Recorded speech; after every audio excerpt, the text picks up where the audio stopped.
ठुलो श्री स्वस्थानी व्रतकथा माघ महात्म्य यम वरुण वरुणेन्द्र रुद्र मरुत स्थिनन्ति दिव्य तवै व्यर्थै सङ्गपदौ कर्म पनि सदै गारयन्ति यम सामगा ध्यानावति ततगतेन मनसा पश्यन्ति यम योगिनो यस्यान्तं न विदु सुरासुरगणा देवाय तस्मै नमः श्रीमचन्दन चर्चित जलोपु शुक्लाम्बरा मल्लिका मालालङ्कृत कुण्डला परविलसन्मुक्तवली शोभिता सर्वज्ञान निधान पुस्तक धरा रुद्राक्षमाला धरा भागदेवी वदनाम्बुजे वसतु मे त्रैलोकमाता चिरम मूकं करोति वाचलं पङ्गुं लङ्घयते गिरिं यत्कृपा तमं वन्दे परमानन्द माधवं नमो भगवते तस्मै व्यासाय मित तेजसे से प्रसदास्यामि नारायण कथाभिमां नारायणं नमस्कृत्य नरं चैव नरोत्तमं देवीं सरस्वतीं व्यासं ततो जयमुदीरयेत हरि हरि।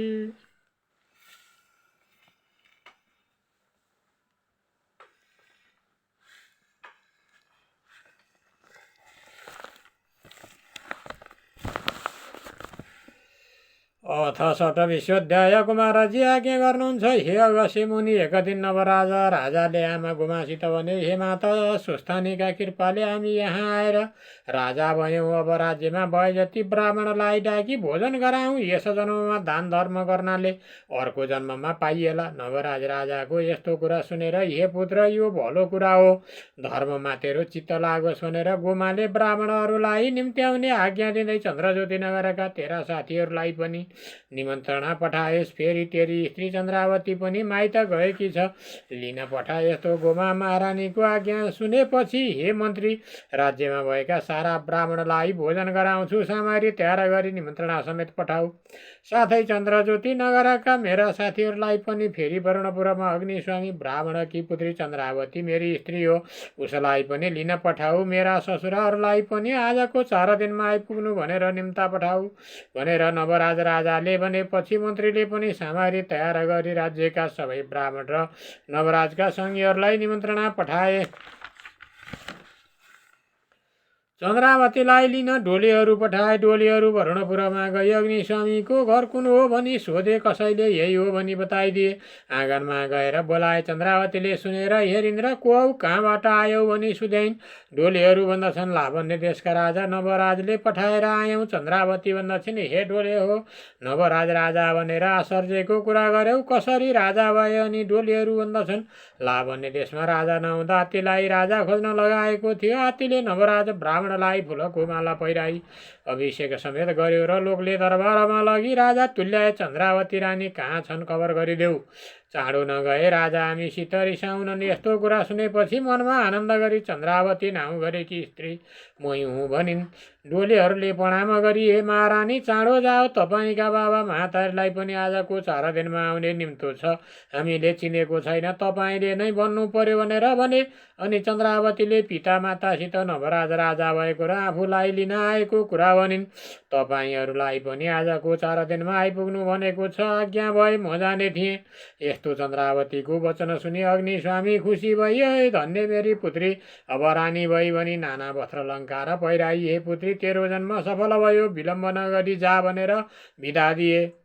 तब चन्द्रावती रानीले हवस् भनी डोलीहरूलाई खान पिउन दिन आफ्ना बाबा महातारीलाई प्रणाम गरी साथी सङ्गिनीहरूसित पनि बिदावादी भई डोलीमा चढी लावण्य देशतिर हिँडिन्। हेर्न आएका लोकहरूले भन्न लागे हे चन्द्रावतीले पनि पति परदेश गएका बेलामा दुःखमा परेकी सासूलाई एक्लै छाडी माइतमा बसेकी थिई। यस्ती अपराधिनी पनि रानी भई भनेर अनेक तरहका कुरा गर्न लागे। चन्द्रावती तहाँदेखि चली ठुलो वनमा पुगिन्। त्यो कस्तो वन थियो भने मृग सारस अंश इत्यादि वनजन्तु आफ्ना जीवनसाथी सही शीतल थानमा बसेका पन्छीहरू, तलाउ झिलमा खेलिरहेका चाँचगुरा सपलास गुहेलाका वृक्षहरू, फलफुल्ली लटरम्म भरिएका भमराहरू र सकालोभले गुन्जन गरिरहेका यस्तो वनमा पुगेपछि एउटा झ्याम्म परेको रुखमुनि डोली बिसाएर नगिचैको खोल्सामा पानी पिउन जाँदा टाढैबाट देवी जस्ता स्त्रीहरूले पूजाको उत्सव गरिरहेको देखे। तब डोलीहरूले चन्द्रावती बाठौँ आई, हे महारानी हामीलाई भोक लाग्यो, त्यहाँ पर केही फलफुल कन्दमूल पाए खाएर आउँछौँ, तपाईँ एक क्षण यहीँ बस्नुहोस् भनी प्रधानीले डोली राम्रोसँग अड्याई चन्द्रावतीलाई निर्जन वनमा एक्लै छाडी ती पूजा गर्नेहरूको नजिक पुगेर तिमीहरू को हौ, कहाँबाट आएका, कुन देवताको पूजा गरेको भनी सोधे। तब अप्सराहरू भन्दछन्, हे मनुष्य हो, हामीहरू श्री स्वस्थानी परमेश्वरीको पूजा गर्दछौँ, हामी स्वर्गका अप्सरा हौँ। अप्सराको यस्तो वचन सुनि यो व्रत पूजा हामीले पनि गर्न हुन्छ कि भनेर डोलीहरूले सोधे। अप्सराहरूले हुन्छ भन्दा डोलीहरूले हर्ष मानी हामीसित सामग्री छैन, तपाईँहरूको संसर्गमा हामीलाई पनि पूजा गराउनु अवश्य भनेर अप्सराहरूले आफ्नो संसर्गमा पूजा गराए। अर्काको भारी बोकी झ्याला लिएको द्रव्य भेटी चढाए। त्यो पूजा सकिएपछि प्रसादजीकी अप्सराहरूले भने, हे भारवाहको, जो मनुष्यले श्री स्वस्थानी देवीको व्रत पूजा गर्ला अथवा कथा सुन्ला वा यिनको महिमाको पुस्तक घरमा राख्ला, त्यसको सबै दुःख दारिद्र्य शोक सन्ताप नाश हुँदै जाला। अन्त्यमा दिव्य देह भई कैलाशमा बास गर्न पाउला। बाटो लागेका तिमीहरूले ठुलो श्रद्धा गरेर व्रत पूजा गर्यौ, धन्य रहेछौ, तिम्रो मनोकामना पूर्ण हुनेछ भनी स्वर्ग गए। डोलीहरू पनि त्यहाँबाट फर्केर चन्द्रावती भएका ठाउँमा हाजिर हुन पुगे। इति श्री स्कन्द पुराणे केदारखण्डे माघ महात्म्ये कुमारगस्य संवादे श्री स्वस्थानी परमेश्वरी व्रतकथाय चन्द्रावती लावण्य देश गमनम नाम षड्विंशोऽध्याय। हरि हरि। अथ सप्तविंशोऽध्याय। कुमारजी आज्ञा गर्नुहुन्छ, हे अगस्त्य मुनि, तहाँ उपरान्त हे महारानी, स्वर्गका अप्सराहरूले श्री स्वस्थानी परमेश्वरीको पूजा गर्न लागेको देख्यौँ र तिनका संसर्गमा हामी पनि पूजा गर्न लाग्यौँ। त्यसैले केही विलम्ब भयो, क्षमा गर्नु अवश्य। तपाईँलाई पनि श्री स्वस्थानी परमेश्वरीको प्रसाद ल्याइदिएको छ, लिनु अवश्य भनेर डोलेहरूले भनेको सुनेर चन्द्रावती रिसले राता आँखा पारेर धारा किटी नागले सास फेरे झैँ सुस्केर हाली मत्त हात्ती रिसाए झैँ ठुलो शब्दले गर्जेर, हे पापिष्ट हो, मलाई यस्ता वनमा एक्लै छाडी व्रत गर्न लाग्यौ, सेवकको धर्म यही हो। त्यस व्रतले तिमीहरूलाई खान दिन्छ कि? मैले त स्वस्थानी भनेको सुनेकी पनि छैन।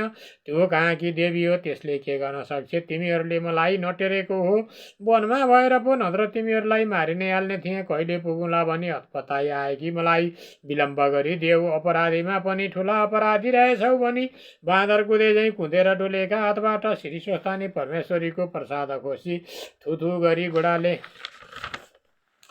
कुलचिन र अब पनि यसै गरौला कि चाँडै लैजाओ भनिन्। बिचरा डोलीहरू आँखाबाट आँसु खसाल्दै केही पनि नबोली मनले श्री स्वस्थानी परमेश्वरीलाई सम्झी सरक्क डोली बोकेर खुरुक्क हिँडे। लावण्य देशका नजिक साली नदी थिइन्। त्यहाँ पुगेर नदी तर्न लाग्दा श्री स्वस्थानी परमेश्वरीलाई निन्दा गरेको हुनाले अकस्मात चौधुवा टाँगे जस्तो बादल उठ्यो र आँधी समेत आएर मुसलधार पानी पर्न थाल्यो।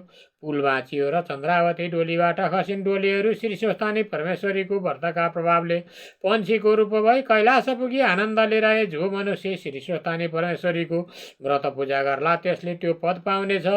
तहाँ उपरान्त चन्द्रावती महापातकी भएर जलभित्र नै रहिन्। चन्द्रावती खसेदेखि साली नदी बगिनन्, थिर भएर रहिन्। माझीहरूले यस्तो देखेर यो के आश्चर्य भयो, यस नदीमा ग्राह आइबस्यो कि नाग आयो अथवा यज्ञमा केही उत्पात हुन लागेकोले यस्तो भयो भनेर नवराज राजालाई गई भने, हे राजन, साली नदी बग्दैनन्, थिर भएकी छन्।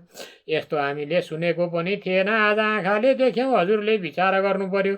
यस्तो कुरा माझीहरूका मुखबाट सुनेपछि नवराज राजाले मन्त्रीलाई डाकी माझीले भनेका कुरा भनेर लोक समेत भएर साली नदीमा पुगी माझीहरूलाई पानीमा जाल हाल्न लगाए। केही जन्तु छ कि भनेर माझीहरूले जाल हानी हेर्दा चन्द्रावती जालमा अल्झेर आइन्। चन्द्रावती कस्ती भएकी थिइन् भने शरीरमा कुष्ठी उब्जेकी, हात पाउ घसेकी, शुद्धि केही नभएकी, मुडो जस्ती भएकी चन्द्रावतीलाई देखि यो वस्तु हो भनी ठम्याउन नसकी नदीका किनारामा मिल्काइदिए। जलभित्र पसेर पनि खोजे, केही पाएनन् र महाराज, हामीले केही पाउन सकेनौँ भने। यस्तो माझीहरूको कुरा सुनेर नवराज राजाले, हे गङ्गे, मैले केही जान्न सकिनँ, मदेखि प्रसन्न हुनुहोस् भनेर पारो नवरत्न गाईको दुध दही समेत अर्घ दिए अनि साली नदी बग्न थालिन्।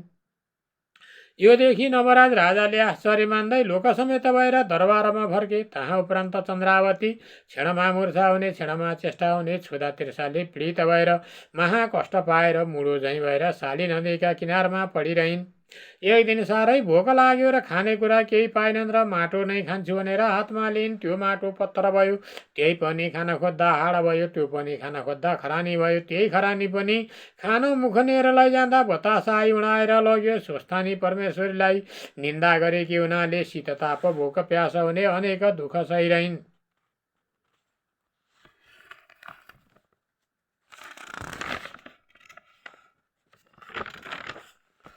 तहाँ उपरान्त नवराज राजाले आफ्ना राज्यभरिका ब्राह्मणलाई भोजन गराउँदै श्रद्धापूर्वक दक्षिणा दिँदै बिदा दिँदै गए। अग्निपुरका कपिल नाम गरेका दुई भाइ ब्राह्मण पनि भोजनमा जान त्यतैबाट आएका थिए। तिनलाई चन्द्रावतीले देखिन् र तिमीहरू को हौ, कहाँ जान हिँडेका भनेर सुध्याइन्। ब्राह्मणहरू भन्दछन्, हामी कपिल नामका ब्राह्मण हौँ, नवराज राजाको ब्राह्मण भोजनको निमन्त्रणामा लावण्य देश जान आएका हौँ भने। तब चन्द्रावती भन्दछिन्, हे ब्राह्मण हो, कति दिन भयो मैले केही खाएकी छैन, तिमीहरू भोजनमा जाने भए मलाई पनि केही मागी ल्याइदिए पुण्य होला, म अनाथमाथि दया गर भनिन्। तब ब्राह्मण भन्दछन्, हे पापिनी, हामी हुन्छ भन्न सक्दैनौँ, किनभने राजाको दरबारमा के कसो हुन्छ। विशेष हामी ब्राह्मण जातिले ल्याउन हुने वस्तु दिए भने त ल्याउँला, ल्याउन नहुने वस्तु दिए कसो गरौँला। यस अर्थले आशा गरी नरहनु भनेर ब्राह्मणहरू हिँडे। नवराज राजाले आउँदै गरेका ब्राह्मणलाई भोजन गराई दक्षिणा दिई विदा गर्दै जान्थे। ब्राह्मणहरू पनि नवराज राजालाई आशीर्वाद दिएर आनन्दपूर्वक आफ्नो आफ्नो घर जान्थे। तिनै विदा भई जाने मध्ये ती कपिल ब्राह्मणले अघिको कुरा सम्झी त्यसै जाउँ भने त्यो पापिनी आशा गर्दी होली, केही मागौँ भने कसरी मागौँ, कस्तो लोभी रहेछ भन्ने छन् कि भनेर केही भन्न नसकी भोजन गरेको ठाउँमा कहिले यता जाने कहिले उता जाने गर्न लागे। तिनीहरूको हाल गोमाले देखेर भण्डारीहरूलाई बोलाई, हे भण्डारे हो, ती दुई ब्राह्मणले खान पाएनन् र हो कि सन्तोष भएन र हो कि किन यताबाट उता उताबाट यता गरिरहेका छन्, गई सोध भनिन्। तब भण्डारीहरू ब्राह्मण भाठौँ पुगी भन्दछन्, हे ब्राह्मण हो, तिमीहरूले खान पाएनौ कि अथवा सन्तोष भएन कि इच्छा भए फेरि भोजन गर हिँड भन्दा ब्राह्मणहरू भन्दछन्, भण्डारे हो, हामीले इच्छापूर्वक भोजन गऱ्यौँ, तृप्ति पनि भयौँ। हामी यहाँ आउँदा शाली नदीका तीरमा शरीरमा कुष्ठी भए कि हात पाउ खसे कि स्त्री जातिले कहाँ जान्छौ भनी सोधिन्। हामीले राजाको ब्राह्मण भोजनमा जान्छौँ भन्दा तिमीहरू भोजनमा जाने भए मलाई पनि केही मागेर ल्याइदिए। कति दिनदेखि खाएकी छैन भने थिए, त्यस अर्थ त्यसै जाउँ भने त्यो आशा गरिरहेकी होली, केही लगिदेऊ भने कसरी मागौँ भनेर यताउता गरेको। ती ब्राह्मणका मुखबाट यस्तो सुनि भण्डारीहरूले यो सबै कुरा गोमा राजमातालाई भने। गोमा राजमाताले दुई ब्राह्मणले बोक्न सके जति अन्न देऊ भनी अराइन्। तब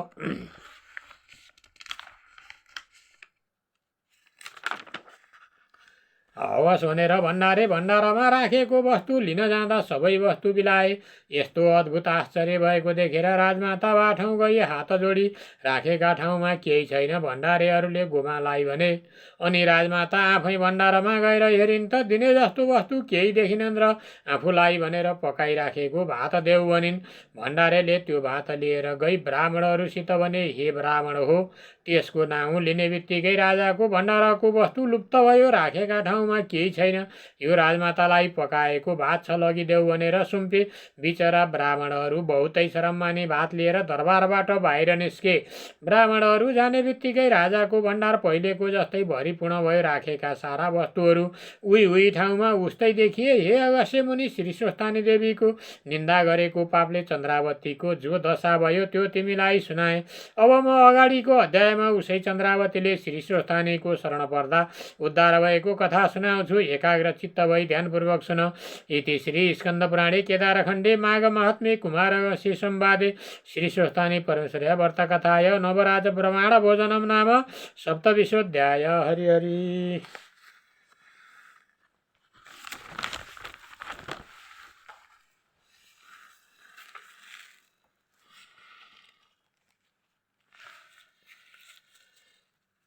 उपनयतु मङ्गलम सकल जगन मङ्गलालय श्रीमान दिनकर किरण निबोधित नव नलिन दल निवेक्षण कृष्ण काले वर्षतु पर्जन्ये पृथिवी सस्यशालिनी देशोऽयं क्षोभरहितो भ्रमणा सन्तु निर्भया पुत्र पुत्रिणा सन्तु पुत्रिणा सन्तु पौत्रिणा निर्धना सदना सन्तु जीवन्तु शरदां शतं तत्रैव गङ्गा यमुना च तत्र गोदावरी सिन्धु सरस्वती च तीर्थानि सर्वाणि वसन्ति तत्र यत्राच्युतोद्धार कथा प्रसङ्गम या कुन्देदु तुषारहार धवला या शुभ्रवस्त्राभिरिता या वीणवर्दण्डमण्डितकरा या श्वेतपद्मासना या वर्माच्युत शङ्कर प्रवृत्ति देवै सदा वन्दिता सा मां पातु सरस्वती भगवती निशेषजाडा या पहा कायेन वाचा मनसेन्द्रियैर्वा बुद्ध्यात्मना प्रकृति स्वभावातं करोमि यत् सकलं परमस्मै नारायणायति समर्पये तत हरि हरि।